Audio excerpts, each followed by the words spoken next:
Welcome to Cooper Talk. I'm your host, Steve Cooper, and remember, I'm only as hip as my guests. I got to tell you something, people. Back when I started high school, there was a show on TV called BJ and the Bear. And I remember me and my friends all loved it, and all the girls we knew had a big crush on BJ.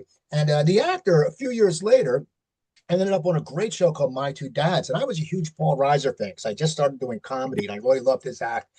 And my guest and Paul had great chemistry on the TV, and he's been acting ever since then. And he has a new album out with the London Royal Philharmonic Orchestra, recorded in Abbey Road Studios. And I found out, like me, he's from my home state. As they said in Eddie New Cruisers, we're just some guys from Jersey. My guest is Greg Evigan. How you doing, Hey, Greg? all right. All right. How you doing, Coop? Good, good. Another guy from So Jersey. All right, we're in Jersey. I grew up in Cherry Hill. Now you grew up central, right? You more central, Perth Yeah. Amboy, that area? Sayreville. Yeah, Okay. Sayreville, Perth Amboy. I was born in South Amboy. I grew up in Sayreville. Yeah. Morgan. Went from Morgan. Remember Morgan? I don't know if you remember by right by the river, Raritan, what do you call it? Raritan Bay. Uh, by what was the See, name of that place? I'm a Cherry Hill guy. Beninatos. You remember Beninatos? I'm a Cherry Hill guy. I'm Okay. up there for you. Now, okay, real quick, we'll ask you this before we get started. Is it Taylor pork roll or Taylor ham? What? I don't know what you're talking about. Taylor pork roll or Taylor That ham? used to be a thing in New Jersey. People from North Oh, Jersey okay. get I that. don't know, man. I left when I was 17. That's the thing. See, Right. I So think this. let's get started about this album. I listened to it. I liked it. I like Dusk. I like Spirits Unite. I didn't know you were a prolific piano player. I want to know how you got involved with the Philharmonic Orchestra because it's pretty impressive. Like you don't think you think there's musicians, but you're playing with the orchestra. Tell me how the whole thing happened.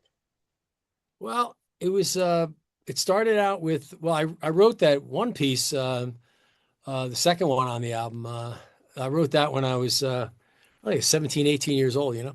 And so, of course, it grew throughout the years. But, Uh, it started off with me having a couple pieces and a guy by the name of Joe Coriel, who's a conductor as well as we wrote some songs together, some pop songs, and we were both with Joe Gottfried, who was used to manage Rick Springfield, had a place called Sound City, and so Joe put us together. Joe Gottfried put Joe Coriel and I together years ago. So we wrote these pop songs, and I was playing some stuff on the piano one day, and he says, "Oh, that's great. What are you going to do with those? Those pieces?" I said, well, I don't know what I'm going to do with them. To tell you the truth, I just play them. I wrote them, and he says, if you want to go down the Abbey Road, man, I could take you there. Because Joe had that connection. So he recorded there a couple times. He did a few albums himself. So I said, yeah, well, what would it take? And of course, he explained. So I got in, I wrote for 2 months straight. I literally took all the bits and pieces I had and put them together. And some things worked. And then all of a sudden it started leading. So bottom line is I wrote six more pieces, six new ones. And then, so we did the eight together. And that was it. Joe did the, orchestral. Uh, he wrote out all the parts, the 65-piece orchestra, and then we took the trip over to Abbey Road, and we did it. We did the whole thing in 6 hours, 2 days, 2 different days, 3 hour sessions, which is pretty tight because it's a lot to do in 6 hours. So you got the whole Philharmonic in the studio with you. Yep, in Okay, and the you have big room. In the you big have room. 6 hours. Now, do you start by warming up, or did everyone have the music before, and are they ready to go? Because you would think there's a lot of different instruments. It's got to be hard.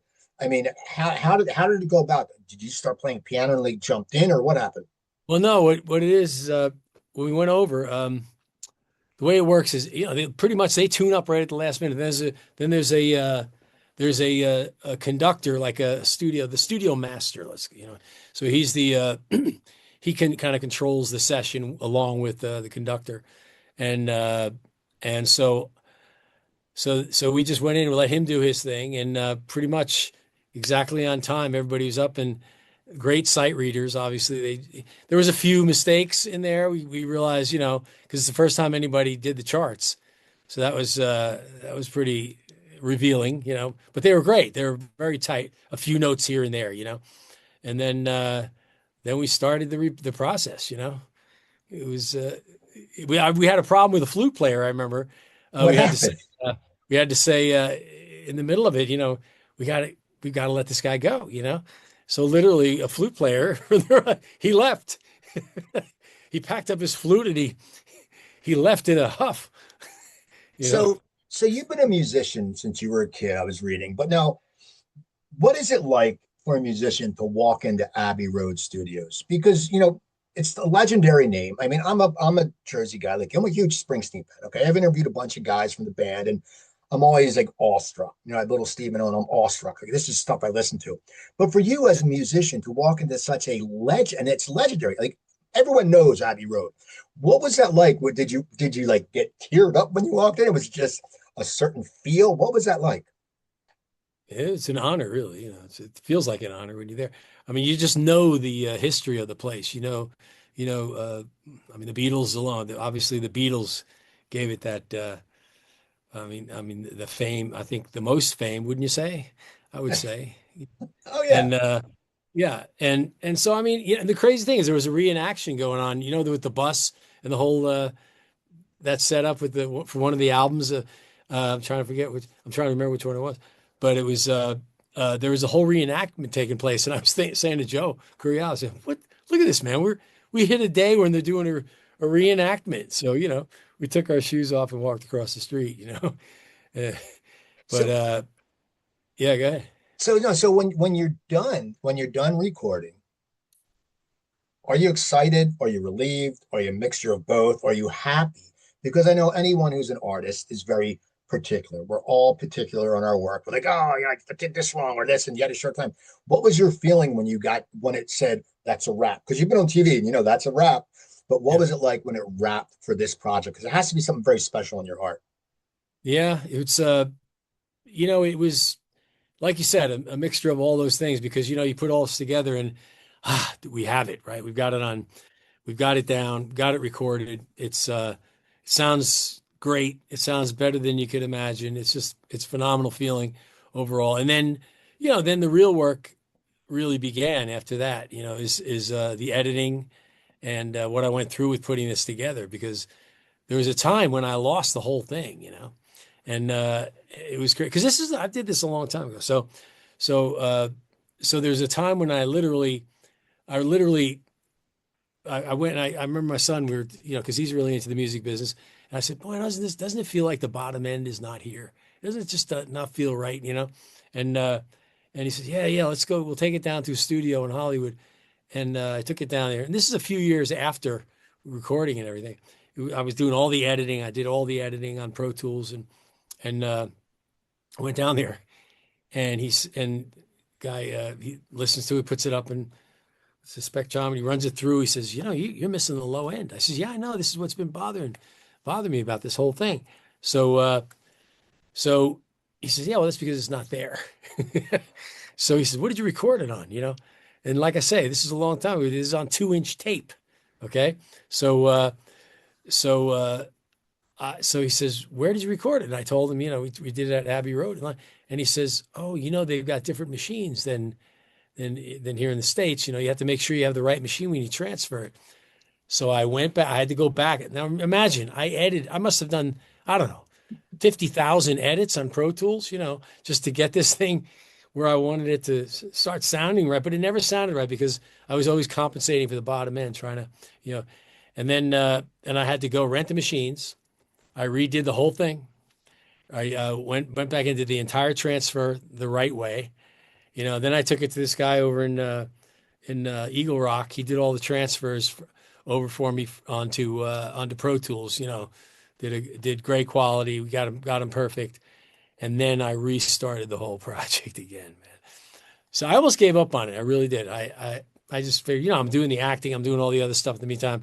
This has been like a passion project. And but I've always had the passion for that kind of music. I just love.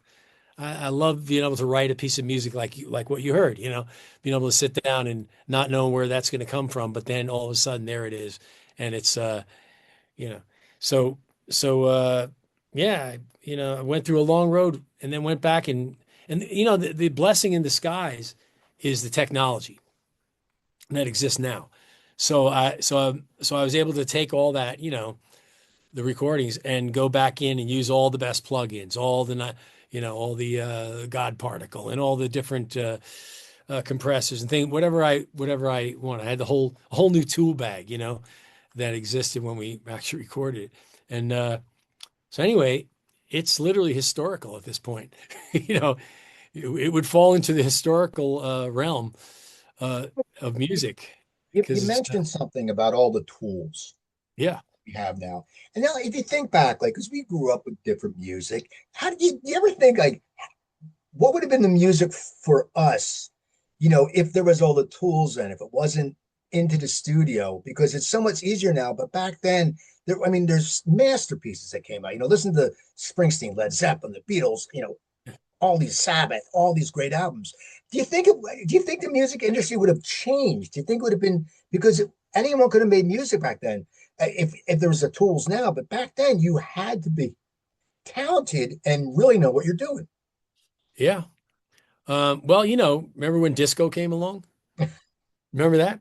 I mean, that was like, I remember I had a sticker in there, play disco or put a musician out of work or something like that. I can't remember the exact one, what it said, but we've gone through a lot of different stages in the music business, since when they recorded on a wire, I found an old wire that my father-in-law had because he was in the film business and he had a recording that was on a roll of wire.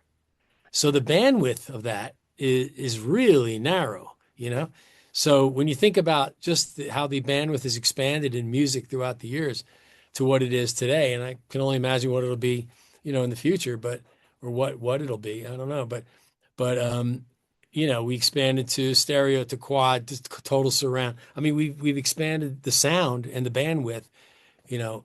So, but I think what you were getting at was the amount of plugins and the things that we have at our fingertips. Is that what you're?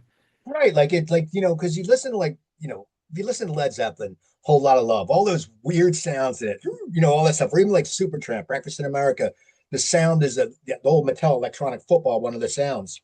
People were just really had to be creative outside the box. And I wonder if it would have changed if you could have just said, oh, okay, I'm just gonna push this and then we can do that.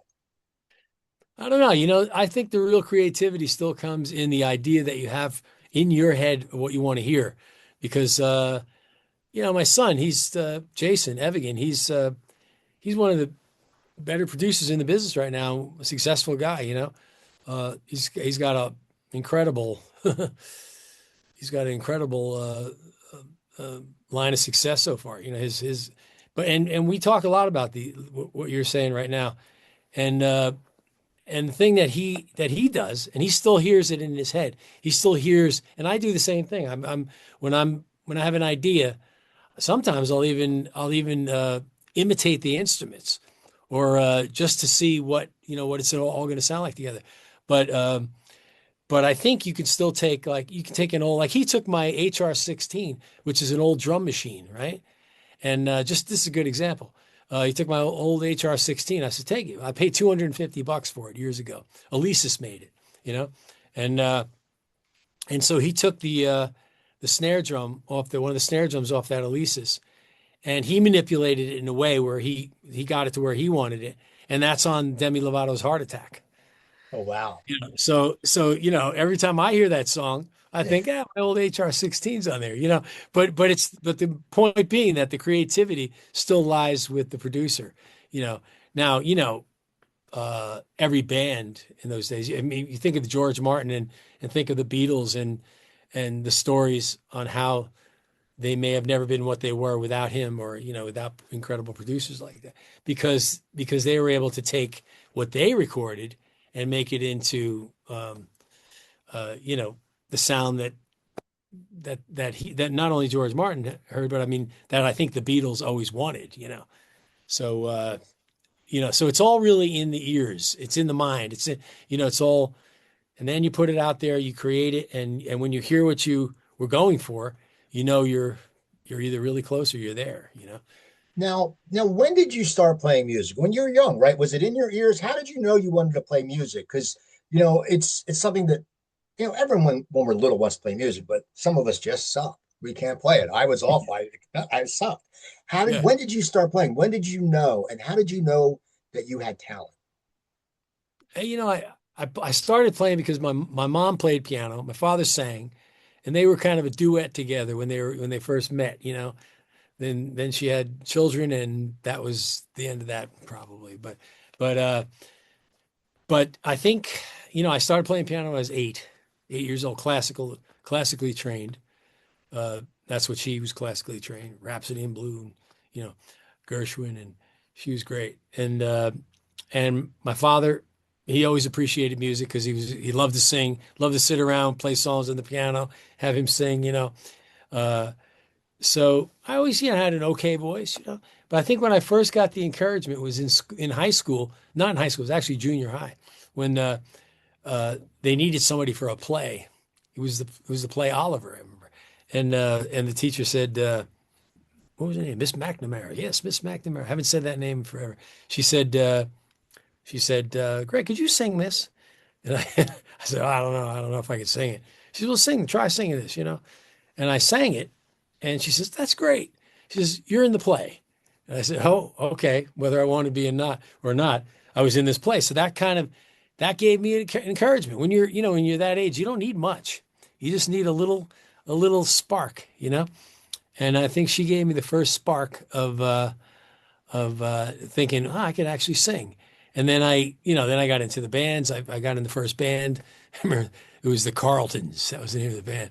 It was in New Jersey, and I remember I played the keyboard. I had a keyboard, so it was if you have an instrument, you pretty much can be in a band, right? Hey, he's got an instrument. Is he good? It doesn't matter. He's got an instrument, you know. So yeah, so I did. And then I started that, and then I started, singing more and more, and singing ended up being the thing that, got me into Jesus Christ Superstar. So that was that's the thing that when I got off out of high school, I went through that summer of auditions, and that was it, man. I was on the road in Jesus Christ Superstar. So So you did Jesus Christ Superstar. Then you went on to do Grease, right? yeah, Okay, and that was on Broadway. yep.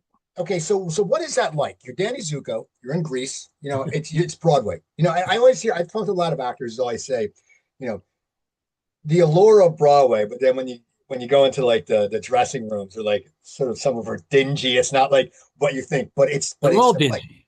yeah. So what was that like though? How old were you when you were on Broadway being the lead in a play? Oh man, it was. I mean, for me, you think about it. Think of anybody who's in high school, right? I mean, you're in high school. You're just trying to get out of high school. You're figuring out what you want to do in life, and I always knew what I wanted to do. I mean, I always knew that I wanted to do something in the entertainment business. You know, I just didn't know how I was going to get there at all. And so so yeah, when I got in those shows, the first thing was the road. I was on the road, so I was in every dingy place on the road. Every 2 days, we are in a new dingy place. You know, and they all had the light bulbs, the single light bulbs that in those dressing rooms that everybody sat in front of to get ready for the show. And but Broadway definitely. When you're on Broadway, this is it. I mean, this is Broadway. It doesn't really get much better in theater when you think about it, right? I mean, can you think of anything? I'm trying to think. I think Broadway is considered like top notch. So there you are. I'm 17 years old, 18 years old, you know, on Broadway. So, the past was quickly going away. I mean, I'll always remember the great opportunities and all the things that led me to where I got to from high school, and the plays and the bands and all that. You never forget of that. But the demand on you now, like we're on the road, so that means I got to get up in the morning. We got to get up. We got to travel every day. We get to the next spot, 200 or 300 miles. Get up, set up, go have something to eat if you want, or wait to eat later, whatever. Then go do the show in front of a whole packed house every night. We never had an empty house. We always had a packed house, and we were in one of the hottest shows on the road. So it was undescribable, man. It was just you really thought you made it, you know? Well, You know. you did. I mean, that's how I say, it doesn't, once you're a lead in the play, and if you're, I don't care where you're playing, I don't care if it's, community theater, you've made it somewhat because you're doing what you love. And, people can sit there and say, oh, well, they don't make a great living. But you know what? If they're happy and they're content, when I did stand up, man, when I first got those first few weekends, I was making 150 a weekend and I had a daytime sales job, but I couldn't have been happier. And I was like, who cares about the job? I felt successful because you're getting paid for what you love. And a lot of people overlook that. No, you hit the nail on the head, man. I never thought I'd ever get paid for doing this stuff. Never thought. I mean, I got paid more money. Yeah, I mean, in high school for doing a gig, we would get like I remember we used to get $400 or $500 for the whole band or $600, and that's a long time ago. So that wasn't too bad. So so I didn't really, and when the first contract, I remember what it was for. So it was $350 a week for about $350 to $400 a week. And out of that, we had to pay for our own room. We had to pay for our food. The thing that we didn't pay for was obviously the transportation. And that's it. I mean, that's how much we made a week.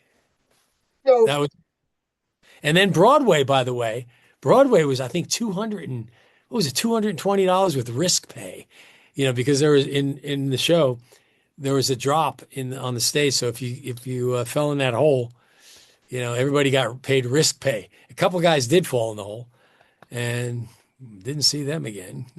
so you're doing this and you're loving it. So You loved it. what brings you to LA? What makes you leave Broadway? The risk pay? Is that what it is? You said, I don't Yeah, want to fall in the hole. it was the risk pay, man. I'm going west, baby. I'm going west. Yeah. What made you go out to LA? Well, I was I always looked at Broadway like after a while, once you do anything, right, you start to see the picture. You see the big picture. And I see a lot of people made a career out of Broadway and Broadway shows and just doing Broadway. That was it. They didn't want anything else. I had an opportunity to do that when I was doing Grease. They offered me the next contract. I mean, I think I could have done Grease. I mean, how long it ran. I probably could have done Grease for 8 or 9 years. Who knows? It's because you get a 9-month contract, and that's what you get, 9-month contract, and then you have to renew. And so I knew that the one thing I didn't want to do was I never wanted to get stuck doing one thing for too long. And I kind of realized that quickly that might be a mistake if I get stuck doing one thing too long. And the truth is, it was absolutely the truth when I did BJ and the Bear because that show, it was so popular that I could not get another job after that show. But so that proves the point of what I'm talking about. That I didn't even want to do. That I mean, I wanted to do the show, but I mean, I didn't want to not be able to work again at something else and become, typecasted into one role. You know what I mean? So to answer your question, though, what brought me out was just really that thought of I've got to go out there. I've got to try my luck at that one because that's bigger. In my mind, that was bigger than the Broadway. For me, for personal success. But some people, like you said before, they're satisfied and they're happy, and that's what makes them happy is doing plays and keeping that kind of lifestyle going. That's a whole career move. So and some people are very happy with that, and I was very happy with it when I was doing it. But I just didn't. I just wanted to try my luck at TV shows, sitcoms, all that stuff. I used to love watching All in the Family and all those shows. I mean, I wanted to get in something like that. I wanted to get in one of those shows, and so I got the opportunity when Don Kirshner was auditioning for A Year at the Top. That was the one that Paul Schaefer was in. Him and I did that together. And Donnie Scardino, who's also ended up being a big Broadway guy, director too. Josh Mostel, a whole bunch of people. And so that's really what took me out there. That gave me the opportunity. And there was no way I was turning that one down. So I went out there, I met Norman Lear, Don Kirshner, and Neil Bogart. And and started doing the show. There's a whole How did how, story. how did you acclimate to LA coming from New York? Because it's quite different. And you said Broadway, you have you show after show after show, travel. TV, you got a trailer. You got, you know, you have long days, but you're not shooting the whole day. How is it? Because I was one of the stage actors, it always has to like just be eye opening. Like, man, we work our asses off, and you still do in TV, but there it's like 7 nights, and if you screw up on the stage, you're screwed. So you're not No stopping and going, stopping. oh, That's right. let's do it. So how did you start acclimating? How was it one year at the top for you? Was it easy just because you were such a had so much chops, acting chops? Was it easy or what was it like? Well, yeah, it was always, I think people wanted to hire you because they knew that if you're from the Broadway stage, you know how to finish a scene, you know, that's for sure. So, and that's something that, if you say you just started from film, you can get in that habit of, yeah, let me take that again, you know. Well, you can't just take it again when you're on stage, right? You have to, you don't take it again. You finish the scene no matter what. So that's something that I was always able to do because that's the way I was trained. And I kind of made it, I realized later on that it's a great thing to do as an actor because, if you're in a scene and you feel like you're going up on a line or something like that, and you have the instinct when you're working in film, you have the instinct to say, maybe I'll just let me stop and take another one. Well, I got a thing. I made sure that I never did. I said, no matter what, you've got to finish this scene.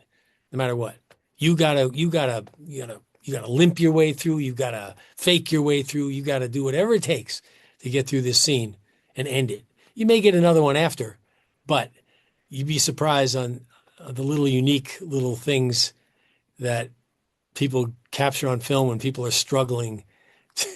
When they're struggling, it's the struggle that's the most interesting thing. Is what I'm trying to get at.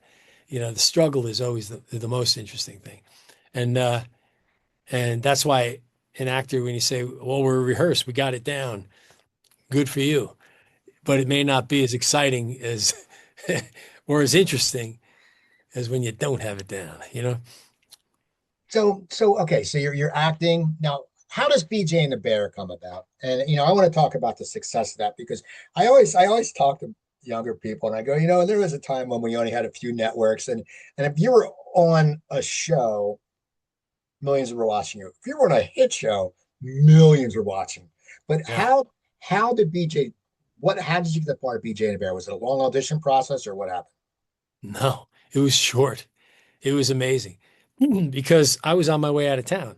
I was done. I said, I'm done with this. Things aren't happening the way I was thinking. The show that I came out for, we went through 3 years of trying to make it happen. They couldn't make it happen, and I'm doing guest star things, and I think I might go back and try my luck at Broadway again. And or at least go back east and see what I can do. And and then my agent said, "Hey, I got this audition though. It's going to be a big show. You should go in and meet the producer, and he'd love to meet you." I said, "Oh yeah, what is it?" He says, it's this guy's in a truck. He's travels around the country, and he's got a chimp with him. I said, "What?" She's, I said, "Are you kidding me?" She says, "No, no, it's going to be big. It's going to be a big show." I said, "I don't know about that. And so I said, she says, "Just go in. It's no big deal. Just I'll send you the lines. Just go in. I know you're leaving town. Just go in." Well, I go in, and this was an audition like no other one that I've probably ever had since or before, for sure. Um, and there's a camera set up, 35 millimeter camera. There's a truck. There's a whole crew. It's like a screen test. Okay. And that's what a screen test is for people out there that don't know. That's what it is. And a chimp made of fur sitting next to me in the thing. And I'm like, are you kidding me? All right, whatever. So the whole big thing was, and I've told this story before, but I'll tell you, it's about attitude. And my attitude was, I don't care. I just don't care. It's going to be over in a couple minutes. Let me go in. I'll just do these lines. I put the lines right on the steering wheel. I started doing the lines and just had this attitude. I mean, it wasn't like I was going to throw it away completely. I don't like to do that no matter what. No matter what, I'm going to go in and give it a good shot. But I just didn't care. I had an attitude. Whatever happens, no big deal. As opposed to, I really want this job. You know, there's a big difference in what you put out there. So I went in, did it. As I'm walking out, Glenn Larson comes running up to me. He goes, "Hey, you're really right for this role." I said, "Oh, okay, great, thanks." He goes, "All right, well, look, I'm going to be, we're going to be calling you." I said, "Oh, yeah, okay." I said, "Thanks." And I didn't really know who Glenn Larson was at the time. I just figured it's some guy. So, so I leave, and by the time I get back to my apartment, I've got my tape run out all out of my machine with my call me, you got to call me. What did you do? How did you do it? What? And I'm like, I didn't do anything. So literally, it was one audition. That was it. So you get that part. Now, when does a show start becoming a hit? And what was it like working with the Chip? You got to put $5 in the jar. That's the question. What was it like working the Chip? And did you really drive the truck? You got to put five. uh, it was great working with the Chimp. The Chimp he was the best, finest actor, fine actor.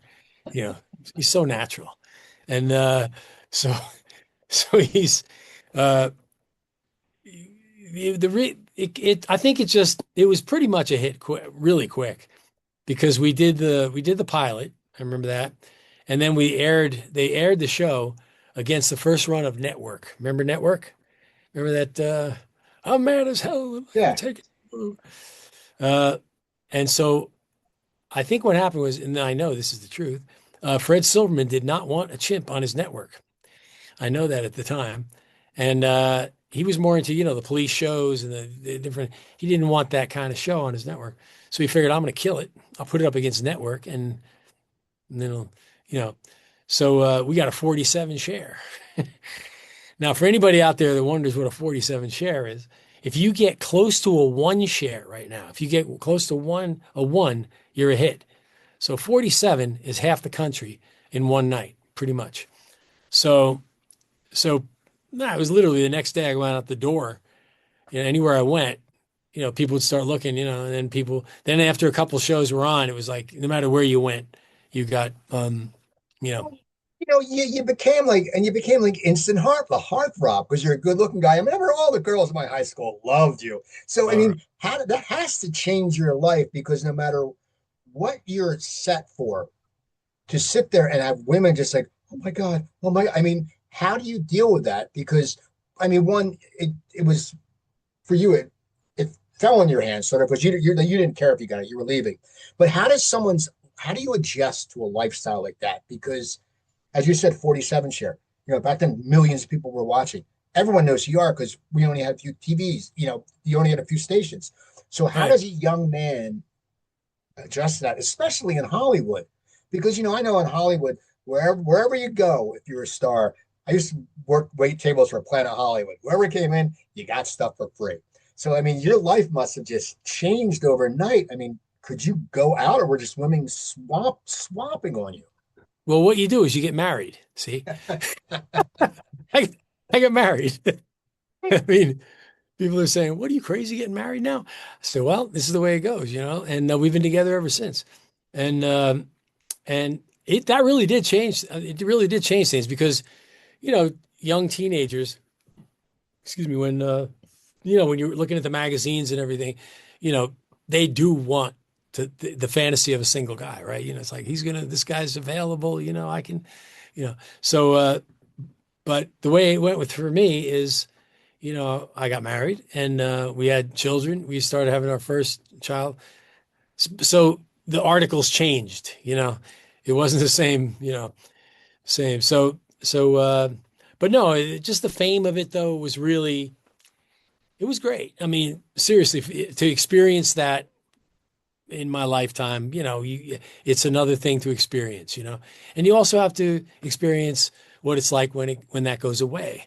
So there's, so it's a roller coaster. You can't make that's not that's not who you really are. It's just the perception of you. So it's not who I am. It's not it's not it's not unenjoyable. I enjoy when somebody remembers the show now, or or says they loved it, or because what we do, we all love to be loved for what we do. If you're a musician, you want people to love your music. If you're a singer, they want you to love your voice, So, so yeah, it was great to have that experience. And my kids all had that experience, which is really incredible. They've all had that in their careers too, and I've watched how I probably learned more from watching me reacting to them and their success than my own because I was so young when I had it. So Well, what happened to the show? Why did it end? it ended because of the strike and because of the I actually had to sue to get my last checks, to get the last 7 checks. And it took me 6 years to get my money, but I was determined to get it because it was in black and white. It was like, you owe me this money, called pay or play, you know. So, but yeah, it ended because of that. It ended because of the strike, not because the people didn't like the show. And it ended also in a way because I think it was the opportunity for the network to not have that show on their roster. I think, Now you you said earlier, you're getting stuck in a certain role and breaking out of it. What was it like for you when you sat there? You lost the show's gone, so that check's gone.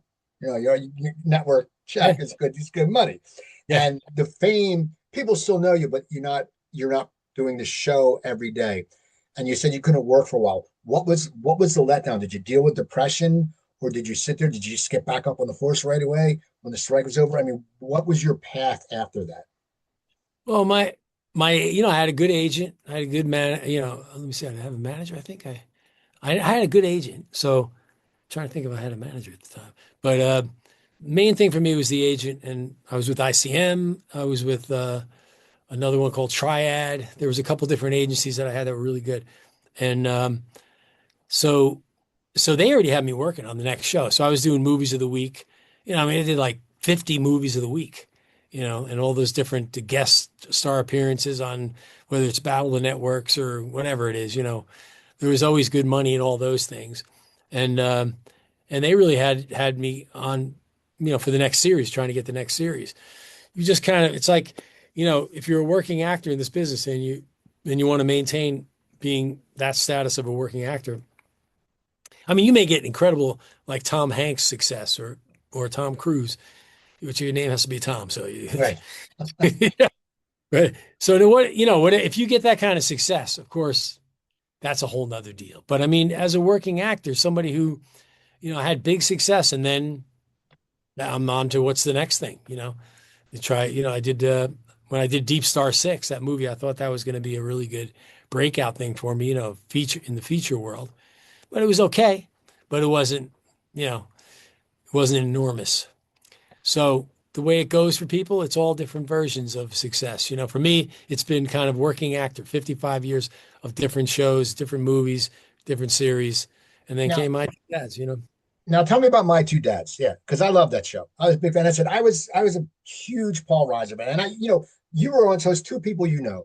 And I said when I started doing stand up in like 87, 88. I knew Paul Reiser in the movie Diner and the show, and I loved the show. And you guys had really good chemistry, and that's hard sometimes because sometimes stand-ups seem to be a little more introverted than people think. People think that stand-ups are very outgoing, but I think they're a little bit shyer, and then they come on with the camera. How did that show come about? And were you excited to do a sitcom? Because, a sitcom must have been fun and it's not the hour grind. It's more half hour and, more stage somewhat. Yeah. I was excited about doing a sitcom, but I wasn't excited about playing a dad on a sitcom. I thought that would take me, into a realm that leading actor kind of. I just didn't want to play a dad on a sitcom. But my agent at the time said, "Oh, Greg, you got to go in and meet Michael Jacobs. He's a great guy. He really wants you for the role, and Paul Reiser's doing it, and it's going to be a really good cast." And I went in and I met him, and sure enough, it was he convinced me quick. In fact, so quick that we went to the network the same day. So it was another thing that came about so quick. I mean, I went to the network to audition. Literally, the network has to approve you for these things. How did you get convinced so fast? What was it that made you sit there and go, I want this project? I guess Michael Jacobs just he said kind of all the right things to me at the time that I wanted to hear, which was I could have a beard because I didn't. I wanted to get rid of the other look. As an actor, I'm like, how do I get to the next look? How do I get to the next thing? Because we're actors, right? We're thinking of that, not other peripheral things. But what's my next role? How challenging is it going to be? Where's it going to take me? What's the image going to be? All those things that you kind of try to think you can figure out uh, as you go along. So, so I think that was, the beard was great. Michael said, "Sure, you're a New York artist. Have a beard." I said, "Okay, well, that's it. Have a beard. Let's go to the network." So I went over and then, once we got going, I got to co-write the theme song too. So that was good. I got to always trying to get the music in there at the same time too. So, but it was really quick. The two biggest shows I had happened like that. Now, You know, did you feel that you and Paul were good because you look good on screen? Did you guys have a good working chemistry? Because I said you're a stage actor, he's a comic. You both are used to thinking on your feet. It probably you probably really jammed it quick. And if you got stuck, you probably could improv a little bit because you both have that skill. yeah. Yeah. We did a couple, there was a few shows where something happens on the stage and it's not what anybody planned in any rehearsals. And because we did the show live, it was a live show. So two tapings on Tuesday. So one at 3 o'clock and one at 6 o'clock. Anything that went wrong at 3, we tried to fix at 6. And I remember we had something happen. You just sparked this in my mind. Something happened with the coffee and the sugar, and we were supposed to be up for a long time, and we ended up improving on the coffee. And like while I was talking and I was angry, I was just pouring more sugar and more. I didn't even realize it. And then all of a sudden, I realized that the audience was picking up on this, and they were cracking up. And then we just went with this whole thing, and we improv for like 2 minutes. I don't even know if they were able to use it all. I don't think, but it was really what I always wanted the show to be like. But that's not, it's not it wasn't Larry David, you know what I mean? In those days, it wasn't, it wasn't that type of Curb Your Enthusiasm format, it was, it was, you know, line, line, joke. So, and then what I liked when Chuck Lorre did a show, like when Chuck Lorre, he was on our show. That's one of the first shows he ever did. Uh, um, and I used to love it was a Chuck Lorre script because I knew there'd be physical humor as well as, you know, as well as the jokes. Well, it's funny because yeah, you're right. Back then it was joke, but you're in front of a live audience. So it's a matter of now you can't back then you needed to get the laughs, just like stand up. You had to get laugh. Now people, it's the form industry has changed, but back then, and people expected it because you sat there, as you said, watching All in the Family, watching all these shows we used to watch, Laverne and Shirley, Happy Days, laugh, joke, laugh, joke. So, that was the scenario back then. So you're on My Two Dads, and you're enjoying it. Why did that end? Was it the contract right now? Because it was what, 3 seasons or four? Because it It was was 60 episodes. 3 seasons, yeah, 65. I think it was 65 episodes. Pretty I think sure. 60. Oh, really? Okay, 60. Um, it was I think what really happened with that was Michael Jacobs at the time, he got dinosaurs. He got that with Disney.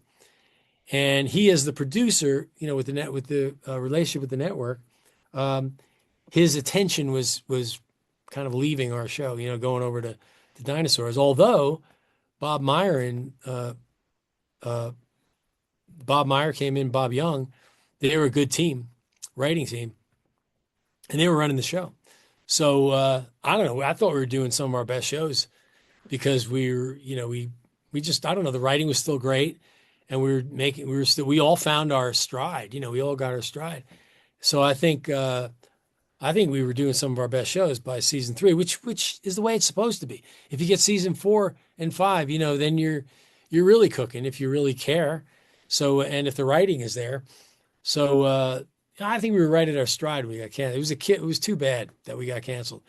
But yeah, that's the way it goes, man. It's just, and then there was another writer's strike or something too. I remember right around that time. We got to look that one up. But I got bad luck with the writer's I know. I was strikes. gonna say these strikes are like Yeah, screwing you over, Greg. It's not yeah. good. So okay, so Tell what them. now? When you're done that show, you just had a sitcom and it was great writing. And you had a great cast. What do you plan now? I know you're an actor, so you take any role. But did you want to focus on sitcoms, or did you worry you ever gonna have to shave your beard? I mean, what did you what path did you personally want to take? Did you, if it had gone the way you said I would do this, would you have tried to get another sitcom, or did you want to get back to drama? Well, I think what happened was I got another series right after that in 1991 with um, that was P.S.I. Love You. Yeah, that was another Glenn Larson show, and it was a good premise. It was a really good premise. You remember it? It was we were both put in the witness. Connie Selleck and I were put in the Okay. witness protection program.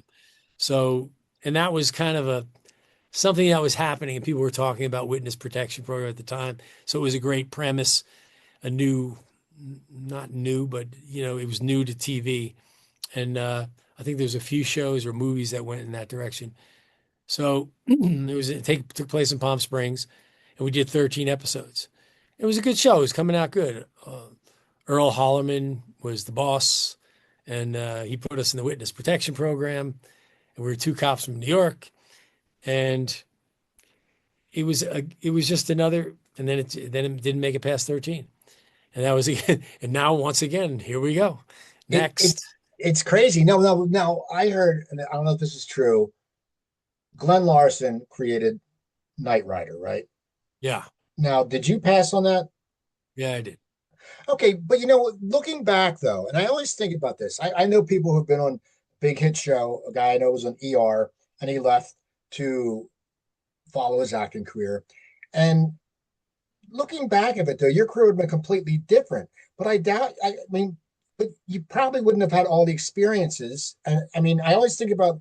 Sometimes people think, oh, you missed, Knight Rider. But then once again, as I said, you're with a chip. Now you don't want to talk to a car. You want to be, and you want to have a beard. So, I mean, do you sit there and I think, do you consider that somewhat of a blessing in disguise? Because I think it would be, because once again, you already had that huge with BJ and the Bear. Now you're getting older. Your kids are growing older, I'm guessing. You probably don't want that kind of constant barrage of attention. Yeah, yeah, you're right. I don't really have any regrets on the way.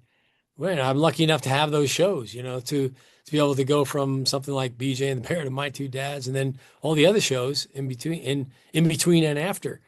And so, yeah, I would say I don't have any regrets in that. No, none at all. Now, No. how is Melrose? How is Melrose Place? Because you're in that once again, you're on these hits, these shows that get big crowds. So what was Melrose like? Because once again, Melrose was a big show. Yeah, that was good. It was uh, Matt. That's right. I was working with Matt mostly, and I had to play. I think I was the gay psychologist. That's right. So yeah, that was.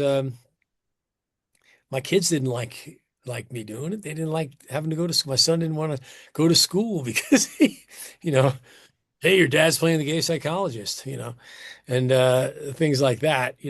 My kids always. I didn't realize till later on, and they told me, sometimes how they would get the business for things that I've done in school. I mean, I've done with the shows, you know. So, yep. But that was good. It was a good chance to do some acting. It was it was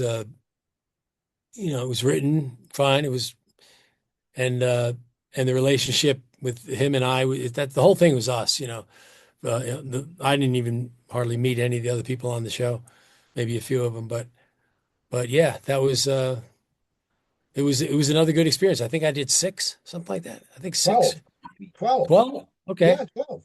All right. See, 12. now, you've acted for a long time. How has the industry changed in your eyes? Everyone says, I mean, I'm sure, everyone, it seems like everyone has to audition now. And they want everyone to do a self-tape. And actors who are like or stage or who come from old school are used to that room because it's that spark, it's that chemistry. I mean, look, if you did BJ and the Bear on a self-tape, it probably wouldn't it would have had a different, you wouldn't have been able to give that, I don't give a crap, you know? Completely. Yeah. So what do you like? I mean, do you still audition or do you get role or do you get call for roles? I mean, or how has the industry changed? Because it seems like there's a lot of projects now, but there's like hard for actors to get work because there's like everything's 10 episodes or 8 episodes. Or what's it like for someone who's been in and has had a great amount of success? How do you look at the industry now? Man, that's a good question. I I don't really want to participate in that, So that's kind of a choice that I made. I just chose to do this. I built the studio and I want to do I want to work on music. I've always had the passion for it. Um, I've never been able to work on it purely because my attention's always been on, split between the two, and family, of course. And so I feel, I feel like I can talk to a younger person that's in the business, but the thing is that's all they know. They don't know what it used to be like completely. They just know that this is the way it is. And unfortunately for them, they won't get that feeling that you get when you walk in a room. My whole thing was always put me in the room. I'm going to get that job. Put me in that room. And and I could see what they're looking for. I could see what the casting director's looking for. I could tell what the director, a lot of times the director say, "Great, that was great. That was really great. Can you do this? Can you just do it this way? Just add this one little element, you know?" And adding that one little element and proving to the director that you can add that one little element, that it's not going to throw you off at all. Sure, I can make that adjustment. Boom. I do it. He's like, "Thank you. Great." And then you get the call. Now, there's nobody on that tape. There's nobody when they're looking at your tape that you send into cyberspace that you never get any reaction to. Uh, Nobody is going to be able to give you that little note to change to say, "Hey, can you try this?" So I think it's a disservice, honestly, to actors, and I think it's a shame. In fact, I was with when I was I was with the Screen Actors Guild on the board for about 4 years. Yeah, it must have been about 4 years ago too. And that was one of the things I was trying to get was done was get a pilot program so that we could make the producers have to pay a little more to get everybody in these rooms that they want us to be in instead of our own house. But then again, I talked to other people that are actors. They like it because they feel like they're in control of it. But see, I still come back to this. What I talked about before is it's not good to be in control all the time. It's better to be out of control or in some sort of control, but never knowing what's coming up next is really what makes things the most interesting. So the challenge is taken away by doing self tapes because I've helped people out with self tapes too. I've a couple people come over here to the studio, and I'll say, "Yeah, I'll do it for you." We'll go against this wall and do it. No matter what, they're still just in the thing that they think it is instead of, and I'll say, "Hey, maybe try this, uh, okay. But they don't really want to go out of that. You know what I mean? So I think it's a disservice. I'll just end it with that on that, on that subject. I think it's a disservice that's happened over the years and it's convenient for producers. They don't have to pay for it. And Exactly. somehow talent comes through, no matter what, I guess they find talent. I mean, there's some great shows on TV, and um, like all the stuff that's on Paramount, all the Yellowstone and all those. I mean, all Right. those shows. I think they're great. They're great shows, and but overall, a disservice to actors. Okay. Two more Let's just quick say it. things. Two more quick Is that things. I'll let you get on here. One, the music. Okay, yeah? you did the Royal Philharmonic. What kind of music do you want to do now? Do you want to stay in the classical genre with the piano, or do you? Because I saw your on your website, you're going to re-release the '80s sound. What is it? '80s Sound City sessions, and then slow down. What music do you want to do now? What kind of music at this point in your age? and your love of music that you want to play? What are you creating? Well, I've in the last 2 years, I've done a bunch of demos that are more like, pop rock in that area, like I did before, but a little more. I think the productions are really, really nice, really good. So what I've done is I'm taking the best of those, and some of them have other voices on them, and I'm going to take the ones that fit, and I want to put another album out, like a pop R, not pop R&B, but pop rock, I would say more, album out. And so I've got that, and then I've got 8 more pieces in the genre. I'll just show you this while we're here. Anybody who's watching, we've got I've got these. You can go to evigan.com for these, right? That's if you still anybody who still likes Yeah. these. Or if the album, I've got the vinyl too. So I've got I don't know if you can see that. Can you see that? Oh yeah, yeah, I can see it. Yeah. So I got the vinyl. And so I want to do another one of those. I want to continue on the road, not necessarily the Abbey Road, but on the road of making this type of music, And of course, the dream for me is somebody picks up on it, and like a Spielberg or somebody, picks up and says, "Man, I love that piece. Can we do something around that?" And that would be of course, every artist wants that. You want to fall into that kind of work situation. And but I do have 8 more pieces that I've written that I'm feeling pretty good about. So I got those, and then the new album with me sing because I want to sing. That's the thing, that singing is definitely what I enjoy. Cool. So Okay, one yeah, final question. Looking yes, back at your career, you've had a great career. It's yeah. so funny. You've had big hits. You've worked constantly. You have music going out. What are a few things, or one or either one professional or whatever you want to say, professionally and personally? What are a few things that make you proud? What are you proud about? What is Greg Evigan proud about when he looks back on his whole life right now? What are you proud of? Well, I would say I'm proud that I've always kind of gone with the things that I believed in. So I didn't compromise, or I didn't move away from the things that I've always believed in. Whether I'm wrong or right about it, it doesn't matter. It's just I think everybody has to have the conviction. You have to have the conviction to go after the things that your passion leads you to. Let's put it that way. Um, and I think sticking with the music and getting this done, honestly, this was a big one for me. If I didn't, I mean, I would wake up in the morning literally for years and just like it was like somebody was knocking at my head, going, "Hey, you didn't finish it. Hey, you didn't get it out." You know. So at least I've got it out. I've got it done. I know I can do it. Um, you know, uh, and then be able, and family is absolutely the number one thing for me. I got a bunch of grandkids, and I've got 2 more coming, and so I think never sacrificing my family or throwing them under the bus in any way for this business has been a feat, in a lot of ways, because I have the relationships now with them that proves that you know that we were close. They understood what it was like. In fact, they all understood well because they got in the same business, so they know what the time frame is and what it takes to really go after what you want in life. And so I say just living a full life, you know, has been great. And I'm the kind of guy I love the outdoors, so that's another thing that pulls me back. I mean, I'll take a vacation, I'll go someplace because it's a great hike and not come back for 3 days.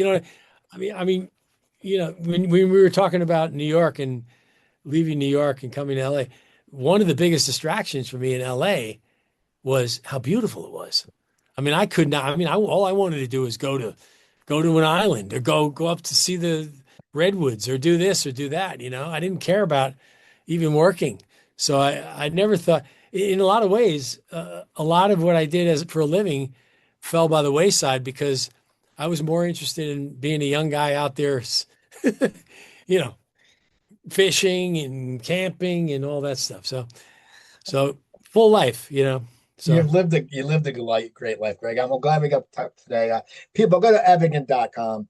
go buy the CD or the album. Go buy it. It's very good. I liked it. Dusk is good. I listen to it. It's good. It's relaxing. And sometimes I get high strung, and I listen to rock and roll a lot or new wave. And I was like, something like this brings you down. And it's always, you should always listen to classical music or put on some jazz sometimes, and they'll both really soothe your soul. So I want to thank you. People go check them out. Go to my website, coopertalk.net. You can find 1,072 episodes there. You can email me at coopertalk.net.